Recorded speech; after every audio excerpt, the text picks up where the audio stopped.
Is it working, though? Yes. Mm-hmm. Okay. All right, everybody. What you came here for, not just this pre-show business. Actual show begins in 3, 2, 1. Gramps! Huh? Look! What is it, boy? Look what I found out and back by the garbage shed. Well, Keezer's ghost. If that don't look just like a bone. It is a bone. Is it a human bone, Gramps? Might be, boy.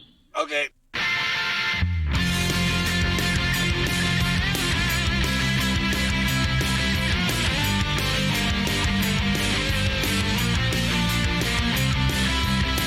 The Morning Stream. You have chosen poorly.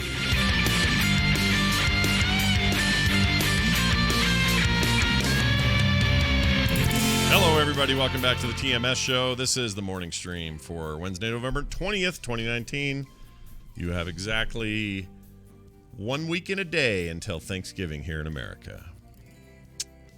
Right. How you feel about 8 days that? until you eat turkey, unless you're Scott Johnson, in which case you're going to have much turkey all weekend long. I'm going to have a lot of turkey, and I'm going to dress like a pilgrim. Not really. No one does that, right?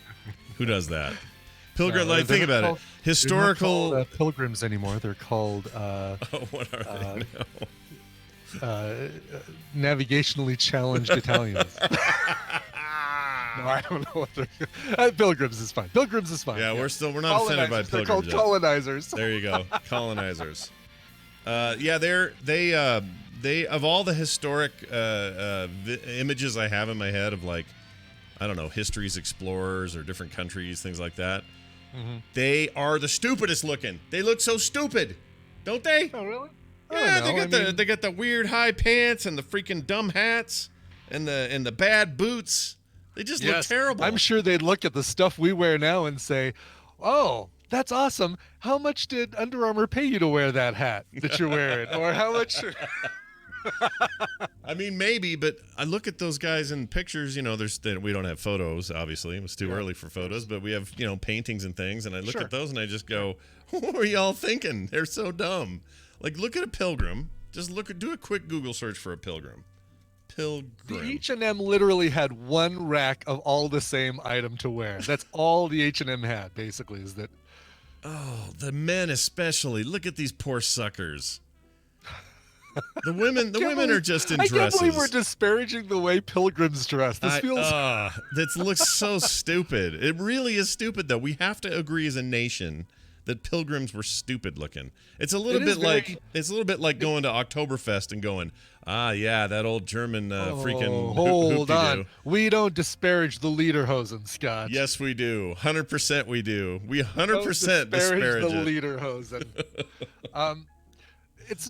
But it's not like they had infinite choices. It is funny, though, bringing up H&M, because all H&M sells are black and white clothes. Mm-hmm. Well, they sell more. Kind of feels like it. But pilgrim outfits are basically H&M. Yeah, no, that's true. I'm looking at one now. Oh my gosh, it's just so... H&M rock. They've got those socks and the stupid little belt, little buckle feet. The buckles on the shoes. But look at that. The buckles on the shoes match the buckle on the hat. I guess so. And then look at the long ass freaking sleevey things, and then the weird collar. Looks like you stole grandma's couch doily and put it around your neck. It's just a bad look. Bad All right. look. Here you go. Here's boy, you gotta love how any costume you look for, they can turn it into the sexy version. So here is the adult sexy pilgrim girl costume, is what it's called. Oh my lord. Putting in our Discord. Okay. It's basically a French-made costume with the big belt buckles on the shoes and then the bonnet hat. Look at that. That is something. It's taking forever though. Why I don't know why it's taking forever. That's because Discord is being poopy. Discord is being poopy. What's the deal with Discord? Oh, there it is. Yep. You can find one every time. She may as well. Yep. You're right. She's the maid. She's just the maid. She's a French maid that's wearing a pilgrim belt and buckles on her shoes and a bonnet. And the world's smallest pumpkin. Brian, I'm not turned on by this. I'm not. No, I like my pumpkins larger. Yeah, I just can't.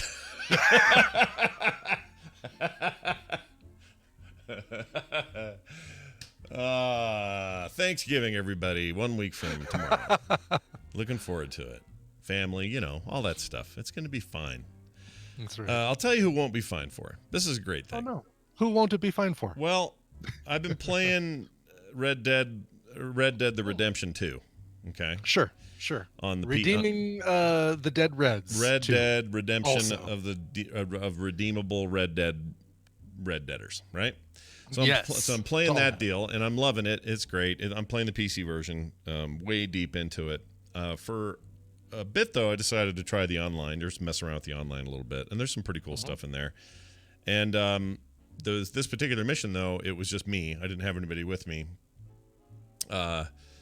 But it kind of just felt like it was like a bounty mission where you go to the sheriff's office, they have a poster, you pick a bounty, and then you go find the person. In this case, it was this lady. She had a whole backstory, how many banks she robbed and bilked her husband out of a bunch of money, and she was wanted dead or alive. They give me more money if she's alive, less money if she's dead, right? Okay. So I go out, I ride way out to where she's, where the camp is, where she is, and she's got a bunch of men with her that are all part of her gang. She's in charge of it. And I get to this place, I park my horse, and I come up around the ridge to see what I can see. And it's scattered with dudes. There's dudes everywhere. So it's a little chaotic, and I just start firing. Actually, I came up and I took out one guy silently, and then someone noticed me, and then it was all guns blazing after that. She's standing over in the main part of the camp, basically yelling, "Protect me! Don't let that man shoot me!" She's trying to, Sure. survive. And all the guys are going, "You're going to die today, boy!" Like this kind of thing. And I'm shooting and popping and doing all the things. And there's a guy standing next to her. So imagine from left to right facing her, there is a roaring fire. It's in the evening. This is happening. There's a roaring fire with a cook thing over it. There's her standing a decent distance away from the fire. She's not at any danger of being, singed or whatever. And then there's a dude next to her with a shotgun or with a repeater who's sitting next to her, who's kind of there to protect her or whatever. Okay. And so I shoot that guy, and I clip him right in the head, and he goes into her. This is so great. He knocks into her, which is, physics-wise looked right. Looked like that's the way he would have fallen. Sure. Runs into her, and I'm supposed to get her alive. She then proceeds to completely calamity right into the freaking fire. Just into the Domino fire. effect, right? Yeah. And then she burns to death. She died in there. And so all I could do was take her freaking, after I killed everybody else, I took her freaking burnt corpse, her crispy corpse. Here's a cup of her ashes. Is this proof enough? I mean, she looked real bad. So I took her burnt corpse and put it on the back of the horse and took her in, and they gave me the money. Not as much, but they gave me the money. So it was great, though. It was really funny. And she just fell in it and went, "Ah, I'm burning, ah!" Like, they seem to have accounted for everything in that game. It's pretty crazy because stuff breaks all the time. Like weird, open world jankiness stuff happens, but it still somehow, it still seems to work somehow. I've got a great video I'm going to put up later of me. I had it on kind of autopilot. They have this like cinematic camera you can turn on with the V key, and it just makes it so you go to your endpoint without you having to steer the horse. Okay, and it's very pretty. Like Cameras, auto run or whatever. Yeah. Yeah, and the camera's zooming around, so you get lots of landscape. It's all very nice looking, and I like doing that. But there was a bridge I had to cross, and apparently the pathfinding's a little rough around that bridge. So my horse goes to the bridge and kind of doesn't know what to do, and it veers off and it falls into the water. And it then kind of tries to get back up and then finally comes up on the shore on the other side. And I'm just kind of watching myself do this. I just want to see how it played out. Sure. And then at the very end, it was one of those wait for it moments, because at the very end, another player, because he's also online, is in the background where the same bridge thing is. And instead of him going around it, his horse stops suddenly, and the dude gets launched off the front of his horse into the water.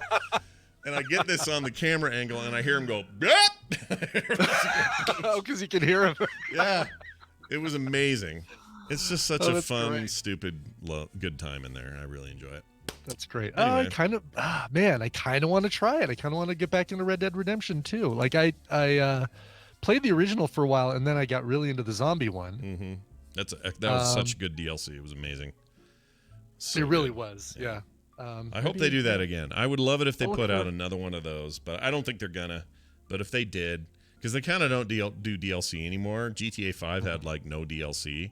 They just focused on the online stuff after you finish the game. Sure. I have a feeling they'll do that here as well. But that was the best single-player DLC in the history of video games. It was so good. I love it. Huh. All right. I'm gonna look for. I'm waiting for a good deal on RDR2 though, so I'll wait for. PS4 Black version Friday is good. specials. The load times are a little rough on PS4. PC version, no load times. Just really fast, really clean. If you have a good video card, it runs like it runs like butter. It looks amazing. Unless you're my son, who has a decent PC, but the game won't run at all, and he doesn't know why it crashes to desktop as soon as he hits play. So we don't know why. Oh no. Yeah.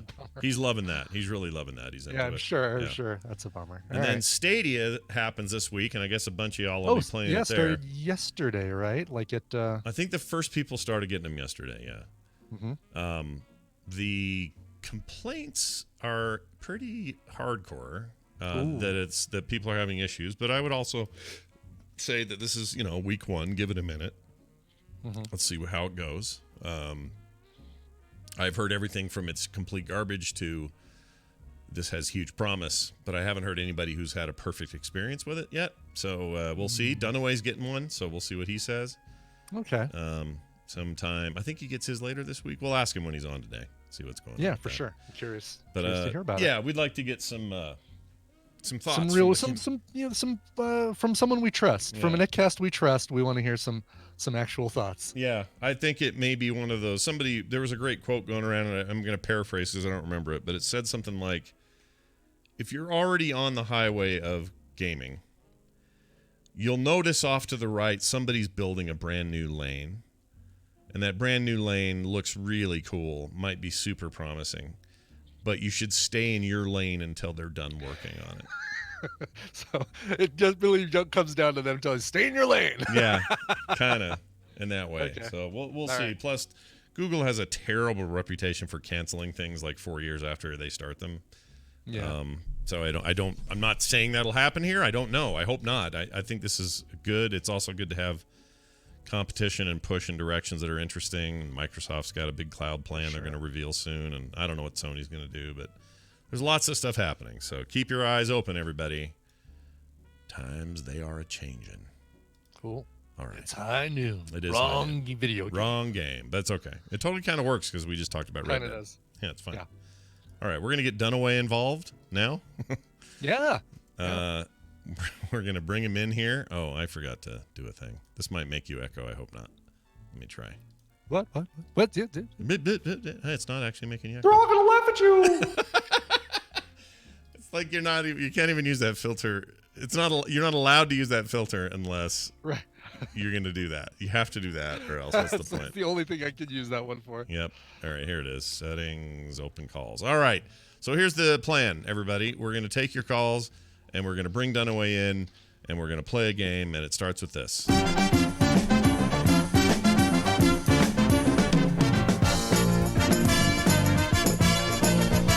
Welcome to another edition of Babble Royale, starring your friend and mine, Brian Dunaway. He is here. Oh, hi, Brian. Hi, Scott and Brian. Hi, how are you? Hi, Brian.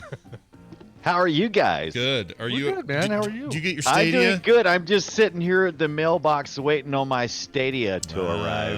Oh, is it coming today? It's coming today according to the FedEx tracking. I like that Nice. you're taking the bullet on this one for everybody because I can't pull the trigger until I know. I see it. did a little research before. Yeah. I mean, there's a lot of misconceptions about what the Stadia is or is going to be.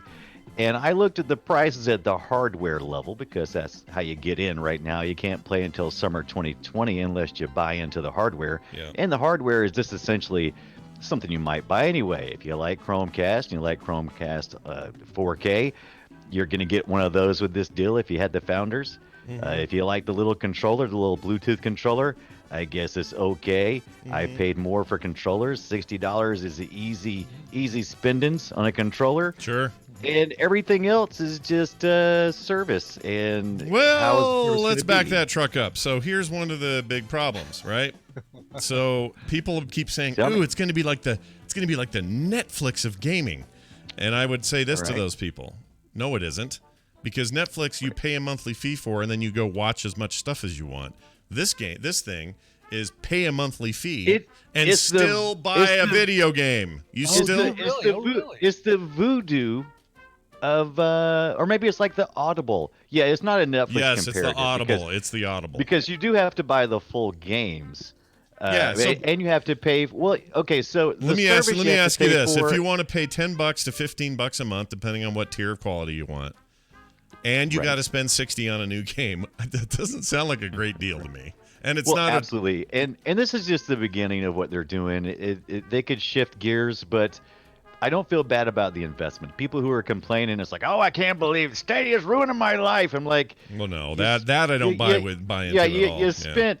You bought some hardware that really will not be necessary, but if you want to get in on the early goings, you gotta comply because they're trying to test in a closed market first, a closed environment. Yeah, it's all right. You can be mad about it if you want to. I don't think anybody should be mad. People should just, if they're mad, they shouldn't buy it yet and wait and see how things go. They should have done they should have done a little more research. If they already bought it, then they're dumb. But if they bought it and know what they're getting into and are okay with that, well, that's fine. If you think paying $15 a month plus the cost of a game, and it's purely a streamed thing, you don't get to have it on your hard drive. You don't get to keep it. Right. If that's okay with you, I guess that's okay. Right now, that doesn't seem okay to me. It seems bad. Well, it does seem bad, and it's okay. So it's a complicated topic. Yeah, it is. I don't want to get too deep into it. We'll save it for we'll save it for the Boop Show next Monday. We'll save it for the Boop Show. Yeah, because you could argue that look at Netflix and what they're doing and Google's.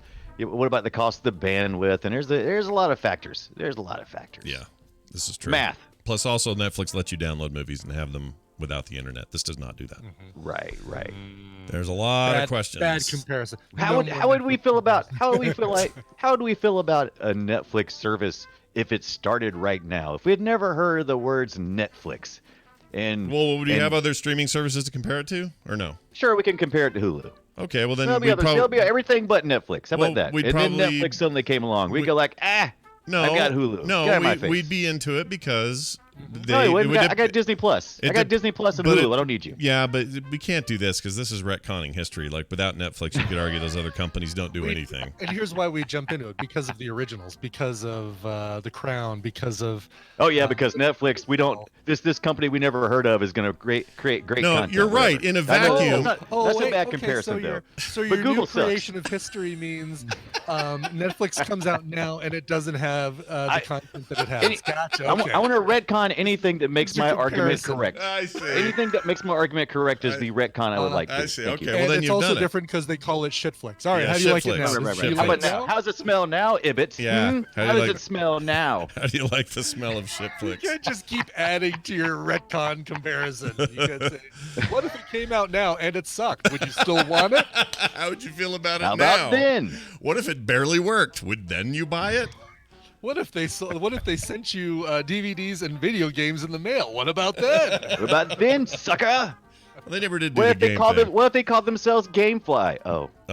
They're still around. You can still do GameFly. They're still there. Oh yeah, they're still there. And and Netflix still has a DVD site called DVD.com, which is like this little subpart of Netflix where. And Brian still goes to the Redbox and rents video games. So yeah, you do. It's all cool. Well, and then you have your wife take them back, and then she comes back with a video game for you. That's right. See how I profit? Yep. See how I always profit? You always profit. That's right. You're the always profit.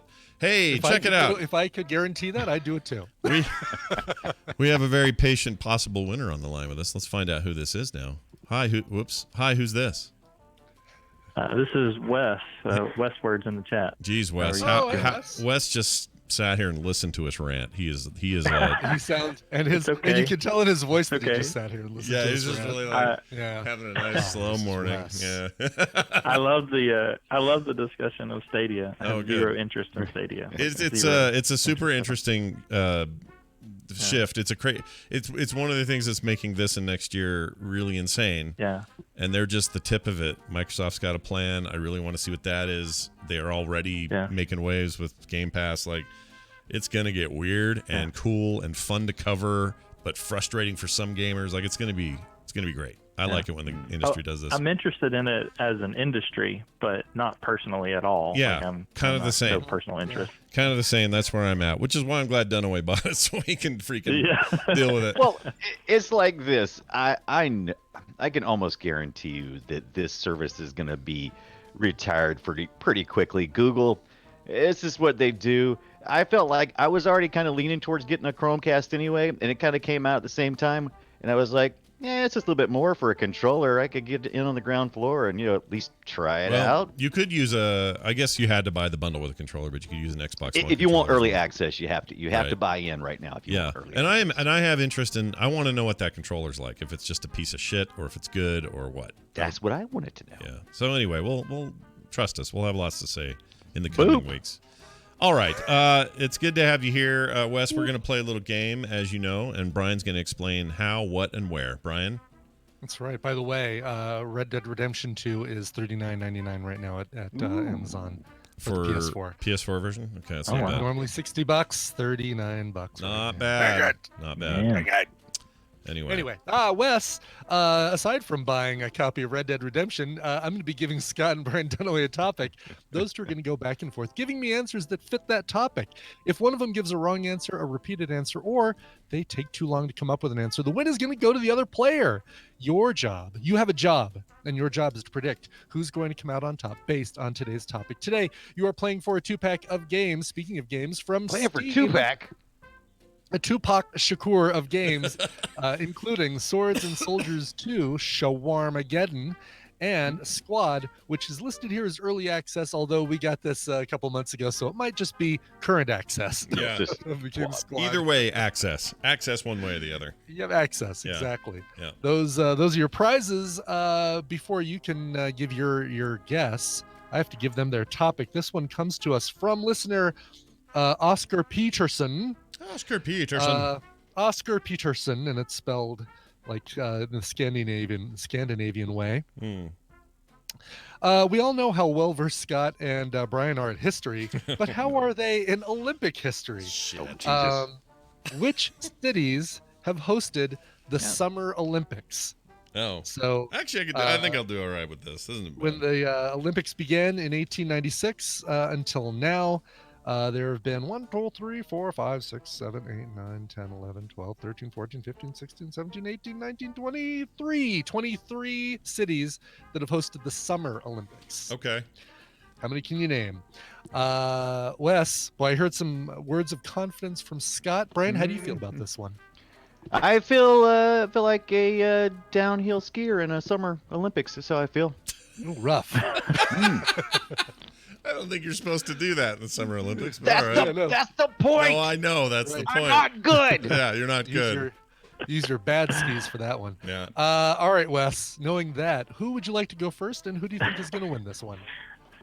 Well, I've always picked Dunaway to win, so I think I'm today going to pick Scott, and Brian can go first. You have chosen wisely. Yeah, or Wesley. All right, let's give this a shot. Lava flow. Brian, you're first. Lava flow. I'm going to go. By the way, Wes, is Wes short for Wesley? Yes. Wesley, yeah. I didn't realize that. So you have chosen Wesley. Yeah. Oh my gosh, that was not intended, but nice catch, Brian. Nice catch. Thank you very much. All right, Brian, gave you a couple extra seconds to come up with your first guess. Sure. Well, I know one because it's not too far away, and it was Atlanta. So that was right. not. Yeah. Well, sort of far away. 1996, Atlanta, Georgia, USA. Atlanta, Georgia. Was it the Summer Olympics that the security guard found the bomb? Yes. It was. What was his name? We got a movie right now about him. We do. That's coming out soon. What was that guy's name? Larry Vaughn didn't do it. Larry Vaughn wasn't my Jewell. Richard Jewell. There you go. Richard Jewell. Richard Jewell. Okay. Which, the name sounds like a bomber, doesn't it? Richard Jewell. I guess if they gave the middle name, Richard Allen Jewell. Yeah. Something like that. All right. Good. Okay, so you got that right. Yeah. I'm going to say that when you do that right. You get one of those. Thank you. If we get it wrong, you get. No. All right, here we go. Let's see. The Summer '84 Olympics in Los Angeles, California. There you go. Summer '84. Also, Summer 1932 was in Los Angeles, California. They've hosted it twice. All right. the City of Angels. All right. Oh, well, me. I'm going to go with Sydney. Sydney, Australia. Very good. Yeah, 2000. The big 2000 millennial Right.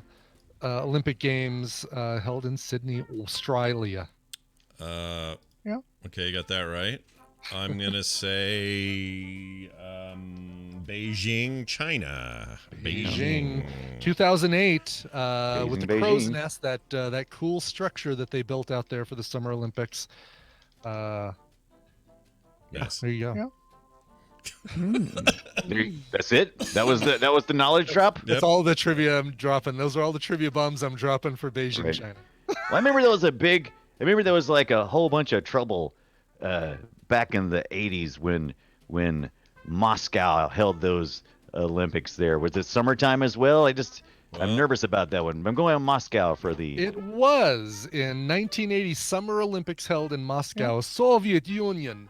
Wasn't that when a bunch of them wasn't were that- like defecting or something? Is that later on? No, Yeah, there was defection. Yeah, that was a big year for defections, but wasn't there also some cheating scandals and some other crap? It was the big There weird was, year. and Yeah. there was, I think, more of that in another. Maybe we boycotted it. Did we not go? Maybe we boycotted it. I think that's it. I think we boycotted might that have. one. Yeah. 'Cause I we were remember like, it was just more bad blood Yeah. during the 80s and that. Cold War. Gorbachev, tear down these Olympics. Put on your Speedo. Yeah. I want to see you in a Speedo, he said. All right, good pick, good call. Oh, my brain just went funny. London. London. London. 3 times for London. Whoa, that 19 was slow. I know, Scared me. because I've got in the upper part of the thing, because the first time they hosted was 1908, then they hosted Wow. 40 years later in 1948, and then they hosted again in 2012, 3 times a London. Okay. London. Oh, we're starting to get to a place. How Yeah, come that's- every that's time what you I'm come thinking, too. around, my London Olympics got to go down. Trying to think of world, big world cities that Sure. would attract the Olympics. So is Tokyo, Japan, would that fall into the Summer Olympics? Oh, would that be summer, or would it be a little cooler there and it might be winter? No! In 1964, the Tokyo Olympics were held. The Summer Olympics in Tokyo, Japan. Thank God. 1964. Yeah, Japan, Nagano, and I can't remember. Maybe others have done it as well, but those were all Nagano winter. was the winter, yeah. Yeah. Nah, Special Olympics doesn't count, right? Nah. Does not count. All right. Do you know where the Special Olympics have been held? That's a good question. Yes. Right. Or was you just asking in general? I was just kidding mainly.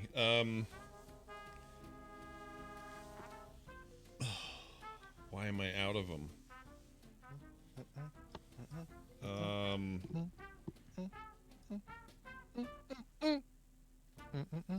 Oh my gosh! I know one that's coming up, but I don't know if they've done it before. Rio de Janeiro.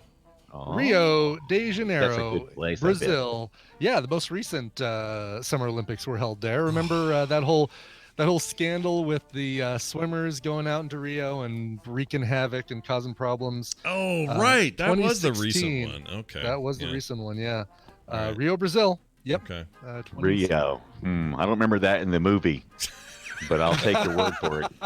You talking about Blame the it on cartoon? Rio. You talking about the cartoon with the remember any birds? Summer Olympics in there. Yeah, you like those birds. Trying to think of warm tropical. Okay. Or warm places. Warm Okay, places. how about I just don't remember this. And it seems like maybe I'm confusing this with the TV shows during the 80s. Sure. But how about Honolulu, Hawaii? Was there ever Hawaii. Or am I thinking of Battle of the All-Stars? Which is a lot like this Olympics Welcome to sunny Honolulu, Hawaii. Eric Estrada is about to run the hurdles, followed closely by Dirk Benedict. Oh, perfect. That's the matchup I was looking for. No games ever held in Honolulu, Hawaii. No. That's a lot of no's. You just got That's a lot of no's. Did you have so Westward's good choice on picking Scott. Scott, did you have any more left in the chamber? Yeah, I was going to say Paris, I think, has done at least one. Paris has done two, 1900 and 1924. And the other one was that's a good one. Austria. No? Austria the country? Austria the country? Oh, sure. Austria is the country. Sorry, hold on. No. I was going to say Munich is what I was going to say. No. Munich. That would be a much better choice. In Germany, 1972. That's and that was the one where they got were... the terrorist thing and everything, Yep, right? exactly. Yeah. Nobody... I just pulled up the chat, and nobody said Athens. Oh, how stupid are we? Right, exactly. First one ever in Athens, 1896. Paris, St. Louis, Missouri, USA. St. Stockholm, Louis? Sweden. What year was St. Louis? I don't remember that either. 1904. Oh, 1904. Oh, that's the reason why I don't remember that. Yeah. Stockholm, Sweden, Antwerp, Belgium, Amsterdam, Berlin, Helsinki, Melbourne, Rome, Mexico City, Munich, as you mentioned, Mexico City, that makes Berlin, sense. yeah. I'm an There's idiot. Berlin. Yeah. Seoul, South Korea, and Barcelona. Oh, Barcelona. Barcelona. Spain. Well, you know what that means. Winner, chicken dinner. That means you're the winner, chicken dinner. Good job. And well done. You picked wisely, Wesley. All you got to do is send Brian an email, coverville@gmail.com. He'll get you your winnings. And it's always good to hear from you, man. I hope you're having a good one. Yeah, thanks, man. Thanks. I appreciate it. You know, it's funny. My name's Wesley, but I've never watched really Next Generation at all. Oh, you should. Don't blame you. I Weird wouldn't either. thing. I know. So. You should. You should go listen to it. Yeah. Or you should go watch the first season and realize just how horrible Wesley Crusher was. Because he got better later, but in those early days, he wore a sweater. He was just bad. Anyway, Wesley, take it easy. Have a good one. We'll catch you next time. Nice job. Nice work. Mm-hmm. All right, Good Dunaway. job. You may have lost, but really, we're all winners when our fans Well, win. I feel pretty good about it because I was stabbing at the dark at every single one of those. So everything I got was a blessing. Yeah, Your loss is someone else's gain, so that's a good thing. Yeah. And also Wesley has something to say. Hold on. Thanks, Worf. All right, there you go. Thanks, He sucks. Do we have a shut up, Wesley? Hold on, we'll do that instead. Here we go. Shut up, Wesley. All right, perfect. Yeah. Well done. And like we said, we have this game show we do on Mondays called The Boop Show, which we talk about video games, a lot of it. And we'll talk about Stadia next week because Brian will have his teeth cut a little bit on there, and he'll know what he likes, what he doesn't like, that sort of thing. It does come with Destiny 2 in its entirety. Which I have on other platforms as well. Yeah, I do as well, so it's kind of funny. But you'll be I mean, you have everything up to current, so all the expansions, everything that's in there will be part of the package, and I'm super curious how that runs. The other thing you'll have is, what's the other free one they're doing? Shoot, there was one other something free they added. Patrick was talking about it. I don't remember. But between you and Patrick, I think we're going to get a good feel on the Frog Pants side of how things go with Stadia. So tune into that show next week. My expectations are low. Yeah, that's okay to be low. Yeah, it's fine. Yeah, it's fine. Yeah. How about this? Wesley, get off the bridge, you little piece of shit. All right, that's an old clip. There you go. 2013, baby. All right. To Brian Dunaway. The Brian Dunaway on Twitter. He's going to... You can find him there. He's great. We love him. And we now say goodbye to you and hope you have a wonderful day. Goodbye. See you later. Bye. All right. Cool. Go watch Executive Decision, Brian Dunaway, in preparation for this weekend. Oh, right. That's a thing. That's the thing. Executive Decision. Executive Decision. Steven Seagal lives, but 10 minutes. I'm excited to see this long, I'm a big Steven Seagal fan. I can't remember seeing this movie, but I'm such a big Steven Seagal fan. I can't wait to see his action all the way through this movie from start to finish. Him just taking on every challenge and taking it head on, basically. From the from the heroic beginning to the very heroic very end credits. You will get nothing but Steven Seagal. Nothing but Steven Seagal. Yep. Right. Taking on every challenge head on. Yeah. Forget about Michael Douglas. Or no, that's not who's in this. It's Kurt Russell. Kurt Russell. Forget about Kurt Russell. He's barely in it. I hear he's barely in this.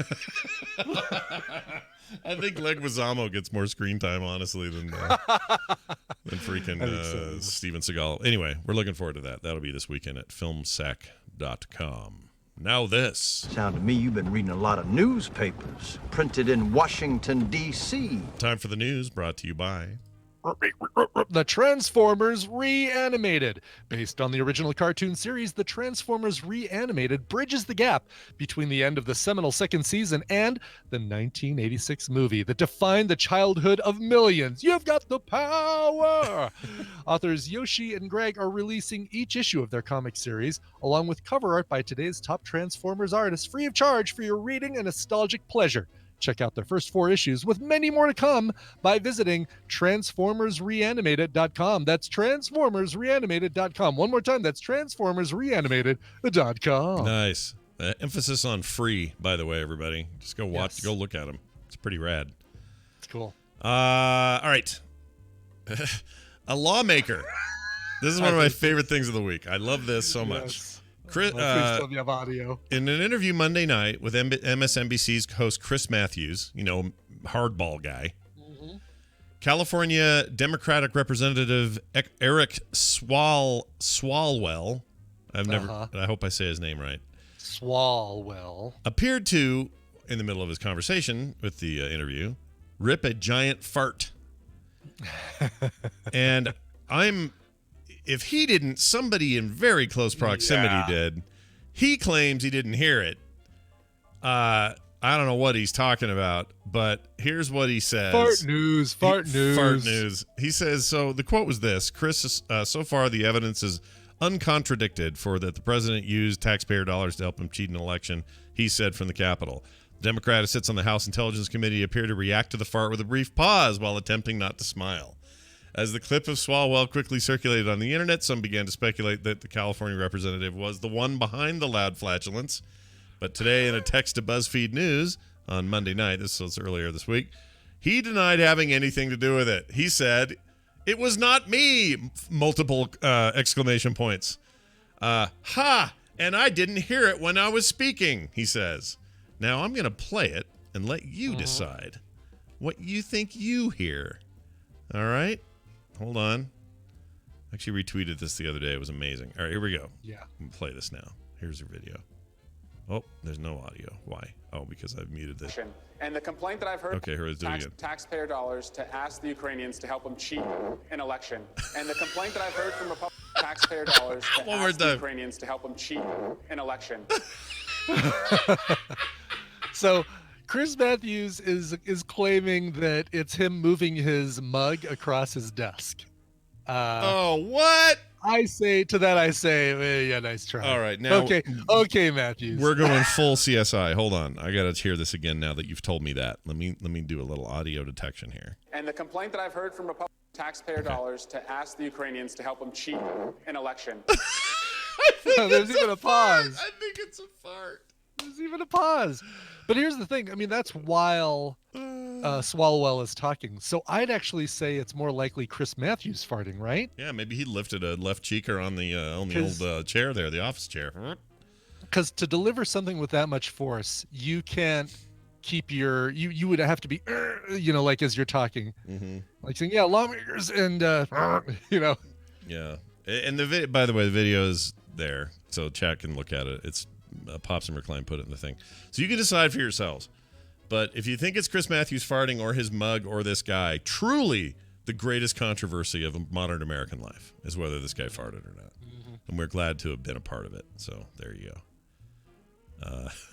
If it was his mug, let's say it was a mug or it was Chris Matthews and this guy had no idea, the timing's impeccable. It's fantastic. Yeah.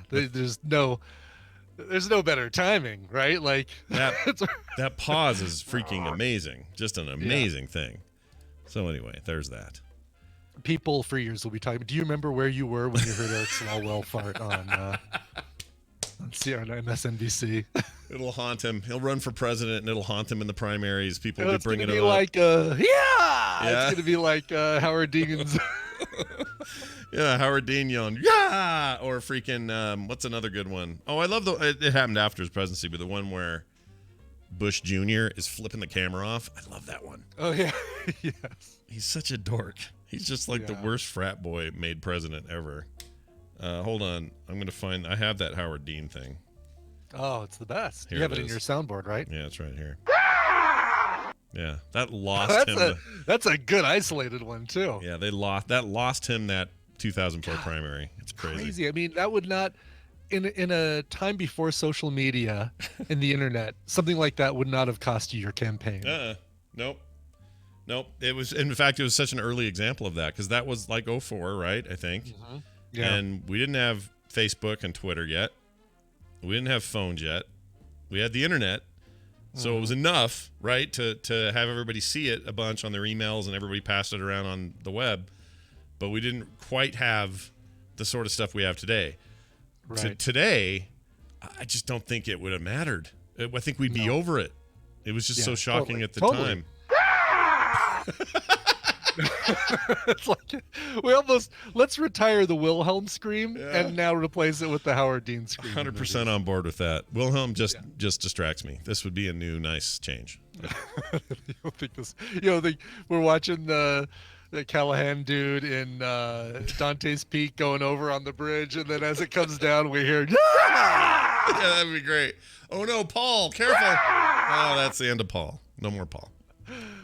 I like it. Final story here for today, before we take our break. A British man nearly died after a parasite crawled into his penis and laid eggs. Yeah, you heard me right.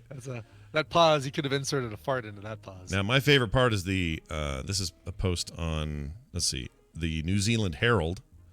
And they did a fun little typo in the first sentence. Oh, did they really? Yeah. Okay. It says a British man neatly died after a parasite. They mean nearly, clearly, There's but nothing neat about dying with a parasite in your penis laying eggs. Yep. Time to have a band meeting. Anyway. Yeah. British man nearly died after a parasite crawled up his hoo-ha and laid an egg. The parasite crawled inside his body when the man went for a swim in Lake Malawi in southwest Africa. Lake Malawi.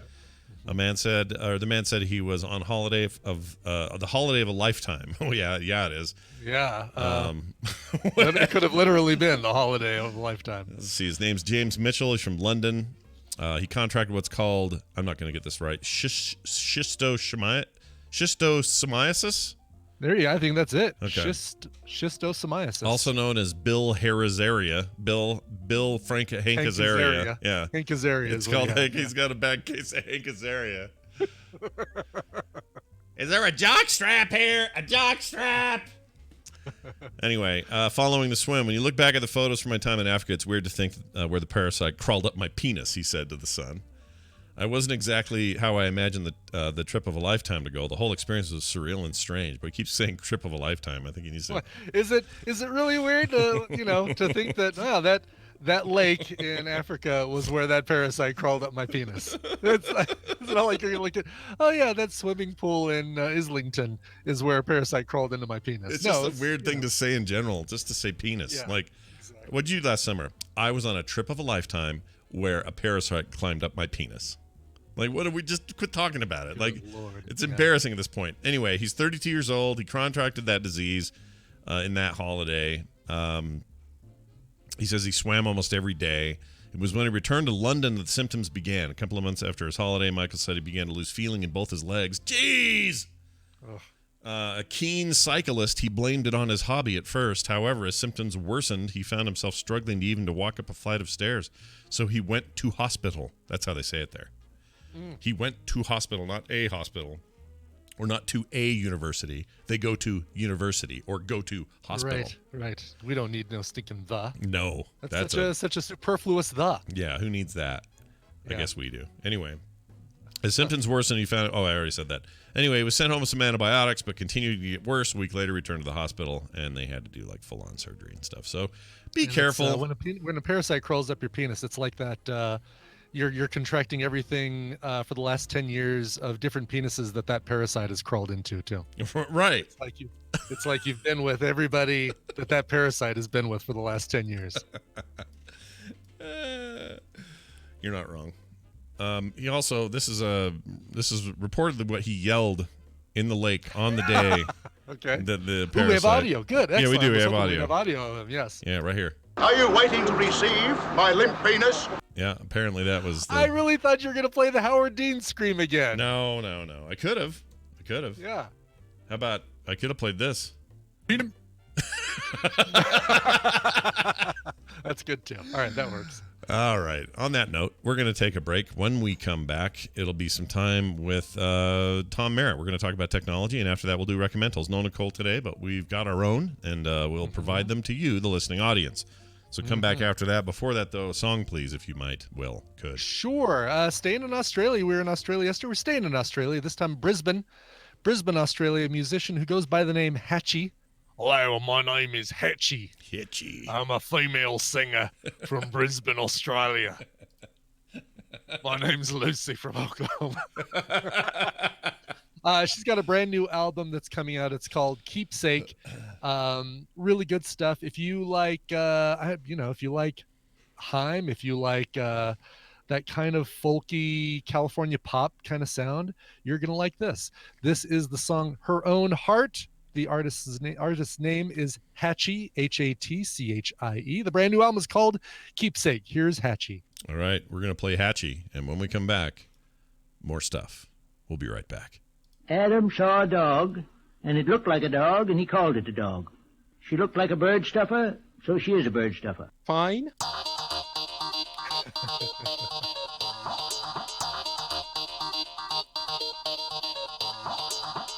You can't spell the morning stream without remonstrating. This is the morning stream.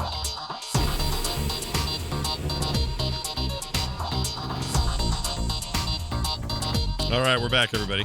Geez, the tadpole seems kind of offended about the Gidget thing. Why? She doesn't care. It's just Jeannie saying, on behalf of Gidget, stop. She's the only one who said. Yeah, but then Good Day Internet seconded. Oh. Really? She likes it. Oh, wait, that's Tom, I think. Good Day Internet. You're right, I know. Maybe he meant seconded on... the bad accent is what... It is Tom.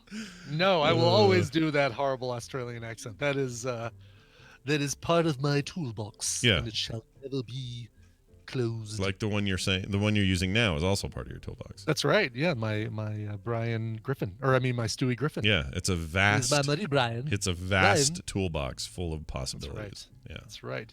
Who are we to keep? Shall I bring my toolbox and my shoes and all my glasses with me? Yes. The answer is yes. That guy, speaking of Family Guy, there's a guy who turned his goofy voices into a career. He's Mort on Family Guy forever now. Oh, right. He started as the Johnny Brennan. As the Jerky Boys. Jerky Boy guy. Boys. Yeah, that's right. Yeah. Nice job, Jerky Boy. You did it. No kidding. Look how far you've come. All right. On the phone shortly will be our good pal Tom, who has a theme, and it goes like this. With the computer, as with any tool, the concept and direction must come from the man. Must it? The answer is yes. Tom Merritt is joining us, as he does every Wednesday, to talk about the daily goings-on, or the weekly goings-on of technology in the world. Tom Merritt, welcome to the show. Yeah, that was a purely ironical seconded. I apologize. This is a great example of why the internet needs context and doesn't convey tone. Especially chat rooms. Like... to me it looked like, we got a bit of a revolt going, and there's more voices chiming in. Because I wrote it as seconded. You read it as seconded. You jerk. As you can see, Tom Merritt is wrote in on. Yeah, we could have gone full link bait with that. Anyway, we won't. Instead, we'll have one of the foremost voices in technology join us today and talk about today's big news in technology. What is happening today, Tom? Well, quite a bit. It's a pretty good wide day for tech news today. And I think the thing I wanted to run by y'all is Google Assistant adding a new feature called Your News Update. Oh. So I don't know if either one of you really use Google Assistant, but the idea is Google has partnered with a few dozen different news partners. So everything from Fox News to the NBA to Al Jazeera, CBS, ABC, etc. So some of them are broad news partners. Some of them are more niche, like sportsy news or entertainment, Hollywood Reporters in there. And the idea is when you say, listen to the news to your Google Assistant, it will assemble a few minutes of news updates from those various sources. So instead of like saying, oh, I want the Washington Post news update, you'll get not only the Washington Post, but also something from Fox News. And then if something from ESPN, and then something from the Hollywood Reporter, based on what Google knows about you. Interesting. If it knows, like, okay, this person always searches for the LA Clippers because they love Steve Ballmer, we'll make sure to give them the Clippers news from the NBA source. So it starts with international and national news, which is kind of the same for everyone. So that's the attempt to kind of bust you out of your bubble. Then it'll do local news saying, well, we can tell you're in Salt Lake City, so we'll give you some Salt Lake City oriented news. And then after that is when it does the personalized stuff based on what it knows about you. And is it just the Google Assistant lady voice telling me all this stuff? She's reading it to me? No, these are each element is pulled from the recorded updates from those sources. Okay, so that makes a big difference to me. I don't know why. I guess I just didn't want a robot reading me text. Yeah, you like the Los Angeles Clippers today scored 52 points. And then every once in a while they get a word wrong, and you'd be like, okay, you guys, it's your thing. All right. They usually don't get word wrongs, but they do have weird pronunciations. I know what you're talking about. I'm into this idea a lot. And I actually I assume this is across all devices that use the assistant, not just their home assistants. Yeah, it's a Google Assistant feature. I can't guarantee that every device implements it, because sometimes there's some weirdness, but it sounds like pretty much everything. If you've got a Google Home, if you've got an Android device, even Google Assistant on iOS, theoretically, you should be able to do this. Yeah, very interesting. Okay, I'll have to play with that later because that is I don't watch the news. Oh my gosh, I have to play this. Hold on, here it is. I don't watch the news. I don't watch the news, but I wouldn't mind. I like summation, like I like to kind of just at a glance, and I don't want to get super deep into it. I just want to go, okay, what's happening this morning in a general way. This seems like a way to do that. I'm into it, and I'm a little surprised I can't just do that on my Echo. Because the Echo has lots of little news services, but not like this. Yeah, I mean, part of it is the AI, right? Right? Amazon knows a lot about you, but it doesn't know the breadth. It probably doesn't have a great idea what sports team you're into, right? Or what movies you like. Even though you might buy some sports paraphernalia on Amazon, you might shop for movies through Prime Video and watch them. That may or may not be a great indicator of stuff, but Google does because you're in Google search all the time, putting that stuff in there, or at least if you're not me and you don't use DuckDuckGo, which is the majority of people. Yeah, that's a lot of people. I use DuckDuckGo for almost everything, but I do use the Google app a lot just for this kind of thing, like ask it questions because it's pretty good at that. Or actually, you know what I could try? Let's just try it right now. Here it goes. Read me the news. Is that it? Listen to the news is apparently the command. This is the problem with voice assistants. All right, let me try that again. All right, here we go. Listen to the news. All right, see what we got. It's looking. It's searching. Nope, it's just giving me the results. So maybe not on phones yet, or maybe not on iOS yet. So we'll see how that goes. Usually those particular features get implemented quick. Maybe I have an update waiting, but I'll have to mess with it because I like it. I like that idea a lot. Seems like a cool thing. Maybe they'll pull audio from Daily Tech News Show. Tom, have you thought of that? What if they did that? Well, they haven't thought of that. That's actually one of the criticisms you might have of this is right now Google's making a lot of big highfalutin statements about this being the audio web.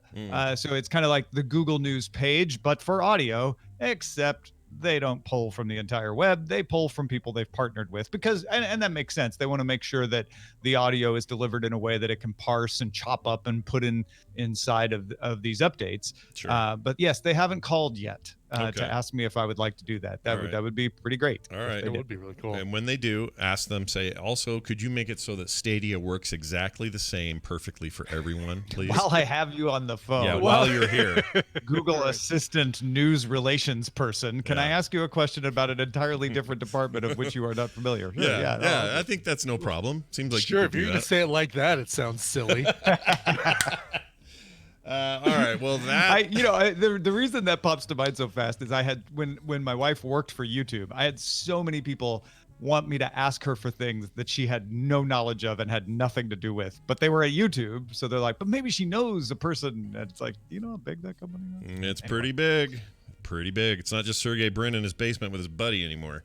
Those days are gone. YouTube never was that. That's true. They never were they? They were always. They were different people in the basement with their buddies. Yeah, they were. I remember back when they were like, I don't know, 20 people, and the first video I ever did got some traction, and I remember at the time thinking, oh, cool, 200,000. No one's ever gonna hit that number. It was for an art thing I did. And then I was wrong. It's mostly millions, and now there's billions. So forget about your 200,000. That's a weenie number. Tom Merritt, anything else you want to mention today before the Daily Tech News Show today, which I happen to be on, you guys? Don't let that deter you. You want to watch it anyway and listen to it. No, you should. That should encourage you. Yeah, it's gonna be a ball, as the kids used to say in the 20s. It's gonna be better than sliced bread. Yeah, my dad used to say that a lot. He used to say, "Oh, we had a real ball there." He'd say that all the time. I don't know why. Like cat's pajamas. Yeah. Yeah. 23 skidoo. The bee's knees. Yeah. Well, we're watching King Kong, the 1933 version, cool. for Current Geek Film Fest this week, and I guess it kind of put me in a 30s mood. I missed it last night, but Tom sent me a great text last night. He says, "I will have you know, I am not fast forwarding through the overture on King Kong." That's amazing. Well, okay, so King Kong, the 1933 version, starts with a classic overture. I guess they used to do this with some movies where it would just play music from the movie with the word overture up on the movie screen. Really? Before it did the opening credits. I guess that was before trailers, right? It was a way to let people, take their seats and everything. What was funny is, because I was texting Scott that, I actually missed some of the opening credits. So the very thing you were telling me, you were actually doing by telling me. I love that. Yeah, that's amazing. Kind of ruin the moment for myself, but that'll be fun. By the way, that is you'll get that Thursday sometime in the evening. You'll get that on the feed, so make sure you check out that episode. It should be a good time. Anything else you want to mention today? Daily Tech News Show that you just mentioned has a Patreon. You can go subscribe for free, but there's some ads that roll before it. I don't even know what they are. I have a service that just puts them there for me. That's the way I like it. So I don't have to think about who's spending money on what. But you don't have to listen to those ads. You can support us on Patreon and get an RSS feed directly, and then you're supporting independent tech news. This is just me. And Roger and Sarah and Scott on Wednesdays, and Justin and Patrick and Shannon and stuff kind of pitching in. This is our attempt to bust you out of the bubble. We don't want to outrage you about tech news. We want you to actually learn and be able to understand the world around you. So if that sounds like something that's valuable to you, we just ask you put a little value back into it. Patreon.com/DTNS. I like that idea a lot. Tom Merritt, everybody, Ace Detect on Twitter, dailytechnewsshow.com. Check it out later today. We will see you next week. Bye now. Bye, Tom. Okay. I'll see him later, actually. Oh, yeah, you will, because you got other stuff to do. I'm recording the ANTP interviews with coaching sessions. He's doing a bang-up job there. He is. Yeah. He's great. Yeah. Mm-hmm. We did have somebody... that's inside baseball. Never mind. Didn't we have somebody claim that his coaching sent them in the wrong direction, and that's why they think they lost or something? Or is that season 1? I might be thinking. Might have been season 1. I don't know. I mean... I don't remember. There was somebody who got his coaching and said, no, I'm going to do the opposite or do something different. And we ended up liking it. Maybe that was what it was. Maybe that's so it wasn't like Tom's advice was bad. It was that this guy figured out a way to make the hard thing work. I think that's what it was. Because they're all very capable human beings and content creators in their own right. And we like them. We do. Brian, it's time for... Oh, yes, they are. It's time for this. We're going to do recommendals. Could you tell I was pulling up my notes on my on my recommendal? On your recommendal? I kind of could, yes. But it was okay because I was also a little bit out of whack here as well. Hey, Nicole's not here today. She's got a sick kid at home she's been up with since 5. I hope that's not barfy. I hate those barfy kid days. They're the worst. But anyway, I hope Ava feels better. But until we see Nicole again, we're going to go ahead and truck on without her and make recommendations this week on streaming services that we have and use and love. And Brian's going to begin it like he always does. Brian, take it away. The people you are going to hear in this clip because it's fun if you know who they are, but I don't think it's going to give it away.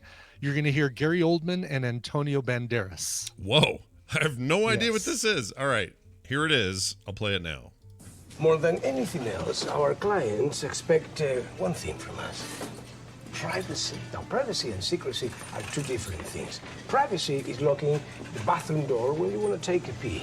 Secrecy, on the other hand, is locking the door because what you are doing in a bathroom isn't what people usually do. And sometimes, after privacy has had a few drinks, he might decide he wants to spend the night with a secrecy just to explore their relationship. But where can they be together without people peeking in through the curtains? Well, usually in an offshore company. That way, someone looks in a window, they see an empty room. And the window and the room could be in two different places. Yeah, the window could be in the British Virgin Islands, and the room could be in... China. Goes all the way to China. China. China. Wow. Okay, let me think about this. Yeah. Hello, China. I don't think I know. I can't even remember they've ever been together, but you said Willem Dafoe's one of them? No, Antonio Banderas and Gary Oldman. Gary Oldman. Was that Gary Oldman doing the German? The German voice was Gary Oldman, yeah. I don't know, dude. I have no idea what that is. This is something brand new on Netflix that just came out at the beginning of September called The Laundromat, and it's the true story of the Panama Papers scandal, where the Shell company was formed for this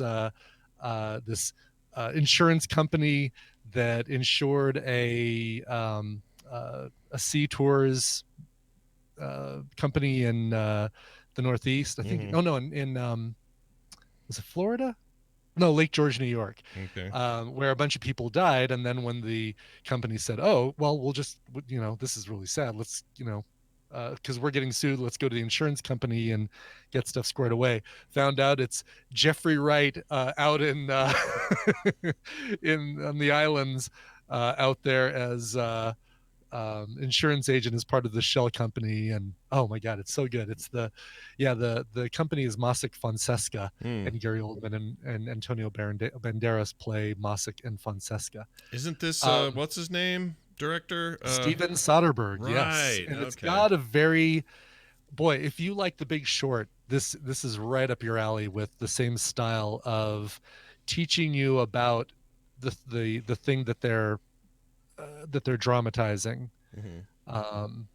Really, really good. And yeah, you've got Meryl Streep, you've got Jeffrey Wright, as I mentioned, Robert Patrick, David Schwimmer, Sharon Stone. David Schwimmer. Yeah. Interesting. Yeah, Ross is he's off his break and now he's acting.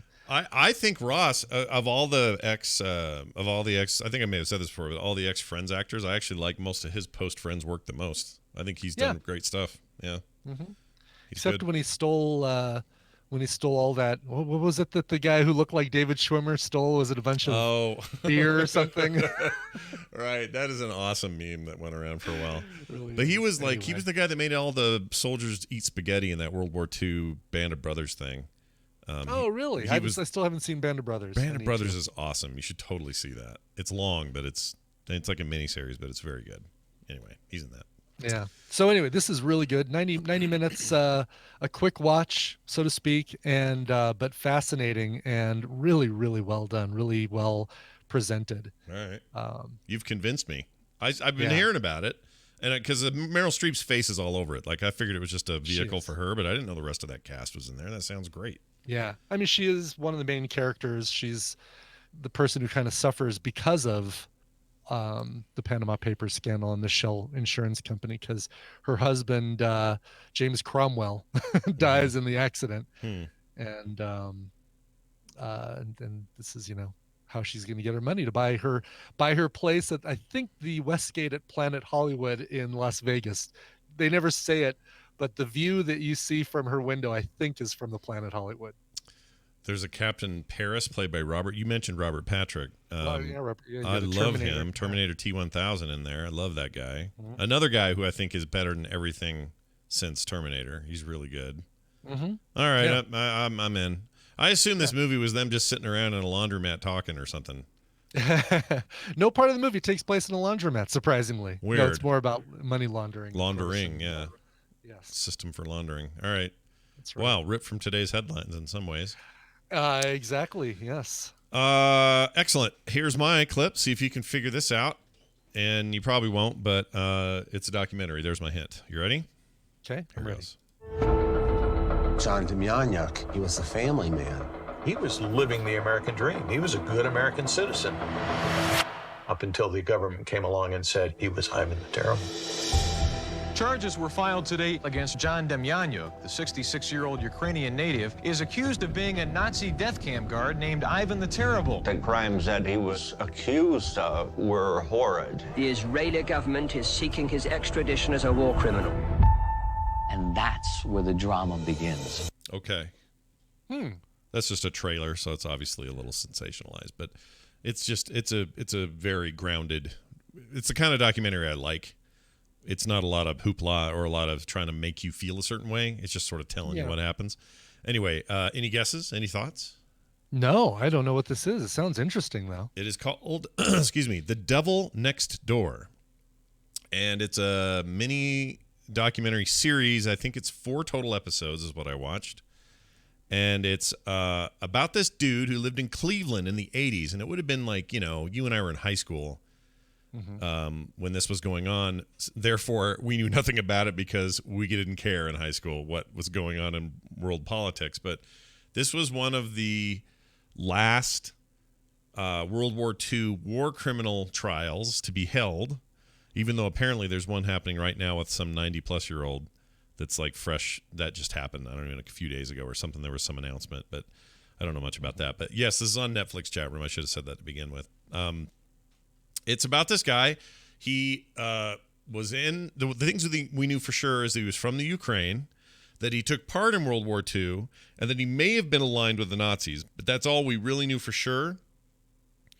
But then they started finding evidence that he may have been this infamous gas chamber runner, Ivan the Terrible, and they were finding corroborating documents and then eyewitness testimony and other stuff that seemed to support that.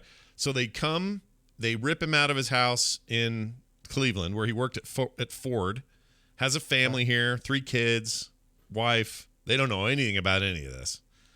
Like I said, he was 66 years old, and they cart him off to Israel to face a war criminal trial, and they go through all of those processes and everything. And this is one of those documentaries where his lawyer's kind of crazy. At some point, somebody threw acid in his lawyer's face, and he almost went blind. Okay. But his lawyer is kind of a dick. But then he's also super smart and sort of got him off on a lot of stuff. But then there are these crazy twists that happen with other evidence. Like if you're like, oh, that sounds like boring history stuff. It's really one of those documentaries that's had me riveted. No, it sounds fascinating. And by the end of it, we still don't 100% sure or for sure know that he's Ivan the Terrible. Really? But it's pretty likely that he is. Wait a minute. So we got a documentary we don't even really get an answer at the end of. Oh, forget it. It kind of leaves you to make it, right? You're the one that gets to choose. You get to decide. But it goes up to as recent as like 2013, 2014. Like it's crazy how long the thing spans. The guy lived to like 95 and ended up getting extradited to Germany on additional charges in like the mid 2010s. It was just nuts. I really liked it. I liked it a lot, and I thought it was excellently made, and they talked to everybody from the time, and I love a good documentary, so I'm going to recommend this one. It's called The Devil Next Door. It is available on Netflix, and it is a Netflix original as well. So check it out. They have a great batting average for me for documentaries. They've done great work over there. So does it feature Gary Oldman with a German accent at all? It does not. No. No. I wonder where I can get that though. That might be a thing I could get somewhere. Because I only watch movies now with Gary Oldman doing a German accent. He says it kind of weak. I kind of like it. Yeah. I kind of like that. I like a wimpy German accent. Yeah. Right. Yeah. Yes. Something about it is very funny to me. I mean, is he convincing? He's always good. Have you found the parts for my Volvo yet? Wait, David Schwimmer's in this and Gary Oldman's in this. That's almost... They're two friends. That's a Friends reunion. Remember? Yeah. because he used to be on Friends. I think there's somebody else who was on an episode of Friends that because there was trivia in the IMDb talking about that too. That's hilarious. I love stuff like that. I love crossovers. Also, Star Trek connection. You got your James Cromwell there. So who did he play in Star Trek? He was the guy who invented warp drive. Zefram Cochrane third. I think he was the first. I could be wrong. He's the That'll Do Pig, which is important because Babe and Babe Pig in the City, those famous great movies for kids, were created, written, and directed by George Miller. You may know him as the creator, writer, and director of Mad Max Fury Road. All right. Comes back. Chris Parnell, by the way, also in Will Forte and Chris Parnell make a very, very brief appearance, but Chris Parnell was another one who was on Friends. I love Chris Parnell. Yeah, I do too. He is one of those SNL guys where he's not a star, right? Mm-hmm. But he's just everywhere and respected. Yes. You just see He him and you hear him and you go, that's awesome. Cameo appearances, and it's like, oh, there's freaking Chris Parnell. Yeah. I like those guys. You hear his voice doing animation stuff. Yeah, I like that guy a lot. He's super cool. All right, well, there's your recommendals. I guess don't follow Nicole's. Well, do follow Nicole's Twitter account, but don't expect any links today because I don't think she's hearing this. I think she's tied up today. But once again, they are both Netflix shows. We're talking about The Laundromat 2019 just came out, and mine is The Devil Next Door, which also just came out as well. And you'll know it. You'll go to Netflix and you'll go, oh, there's that one Scott talked about. It's a big split face of his World War II mugshot and his modern old man mugshot. It's like a brah right there on the screen. Can't miss it. Cool. Oh yeah, I heard we should talk about this real quick. The news that Noah Hawley is going to direct a Star Trek movie. Yeah, I like that. I mean, it's interesting. It means he's not doing Fargo. Go do another Fargo season, then go do Star Trek. But he's done with Legion, and I really enjoyed the last stretch of Legion. So I think Legion is amazing. I think that Fargo is an incredible feat that it even worked and then worked so well as a series, and every season is amazing. He's great. He's also got some Doctor Doom deal going. I'm happy to have him involved in Star Trek. That's awesome. Let's go. Star Trek 4, let's have that guy do it. But can you just make some time for Fargo season 4, please? Just squeeze it in. Yeah. I love that show so much I can barely stand talking about it without having it. I love it. It's my favorite show on TV. Right. I say that about a lot of things, but for today it is. You do. Yeah. It's the one I can think of right now. Yeah. That's like that. Tom and I have a segment on Current Geek now that's called The Greatest Thing of All Time This Week. And we both picked Mandalorian last week because it is. Of course. Yes. Yeah. Ooh, that's Friday. I'm looking forward to that. It is. That's it for today's show. I really enjoyed being here. I know that Brian probably did too. We should probably tell people though before we go. There's another thing that happens on Wednesdays, like Coverville. What's going on? Yeah, so you got next week. You got the big Beatles Thanksgiving Coverville. A week from that, you've got the big 40th anniversary of The Wall Coverville. So today, I'm taking it easy. I'm doing a tribute to Jay Giles, who passed away, with some covers of the Jay Giles Band. Jay Giles wasn't the lead singer of that group. When you think of the Jay Giles Band, you think, oh yeah, that lead singer Jay Giles, he's really good. No, he was not. Peter Wolf was the big lead singer of that group. He had a great harmonica player named Magic Dick and his licking stick. I wish I was kidding. Okay. And anyway, so you hear a really quick tribute because there aren't a lot of covers of Jay Giles. I had to pull some covers by the Jay Giles Band as well. Also going to throw some indie hodgepodge in there. Some great new stuff that's come in over the last couple months that needs to be played. Some great covers that need to be played. So nice. That is all coming up later today, 1 p.m. Mountain Time, twitch.tv/Coverville. Excellent news. Speaking of covers, we should play one. You want to play one or request? Let's play one. Yesterday, as we mentioned, was Gidget Von LaRue's birthday. So happy birthday, Gidget. I reached out to her today and said, look, you didn't request a song for your birthday. I'm here to fix that problem. What do you want to hear? And she said, for reasons I won't go into, she said the song Man-Eater by Hall & Oates was a good one to pick. So let's go ahead and do that one. This is from a cover album that the Bird and the Bee put out back in 2010, Interpreting the Masters Volume 1 a tribute to Hall & Oates. They just came out with Volume 2, which is all Van Halen covers. So if you need your Bird and the Bee fix, and you need your Van Halen fix, yes, okay, it's good. Very too. excited. It's really good. Very excited. So Bird and the Bee from Interpreting the Masters Volume 1. Here is Hall & Oates, Man-Eater. Come back tomorrow, everybody. We'll see you then. This show is part of the Frog Pants Network. Frog Pants Network. Get more shows like this at frogpants.com. You know, nothing wrong with a pristine lawn. I agree, Jeff Goldblum. Oh, no.